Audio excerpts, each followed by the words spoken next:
সে তুমি যতই বলো মিষ্টি ভালোবাসো না, তবে রঙিন বাটিতে ভরা রসগোল্লা, পান্তুয়া, সন্দেশ আর রাবড়ি দেখলে তোমার জিভে জল আসবেই, এ কথা আমি হলফ করে বলতে পারি। লক্ষ্মী পুজোর দিনে মা দিদিমার হাতে বানানো ধপধপে সাদা নারকোল নাড়ুকে তুমি কিছুতেই উপেক্ষা করতে পারবে না। পৌষ পার্বণের দিন যখন আকাশ বাতাস পিঠে পুলির গন্ধে ভরে যায়, তখন তাকে এড়িয়ে চলা তোমার কম্য নয়। তোমার আমার প্রতিটি গল্পই মিষ্টি দিয়ে শুরু আর মিষ্টি দিয়েই শেষ। আসলে আমাদের বাঙালিদের জীবন এক কথায় মিষ্টিময়। আজ বানালাম মিষ্টি এক পদ, তবু সে মিষ্টি নয়।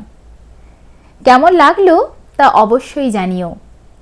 পান সুপুরি আর মিষ্টি দিয়ে বেঁধে দিলাম তোমার আমার হৃদয়ের ডোর।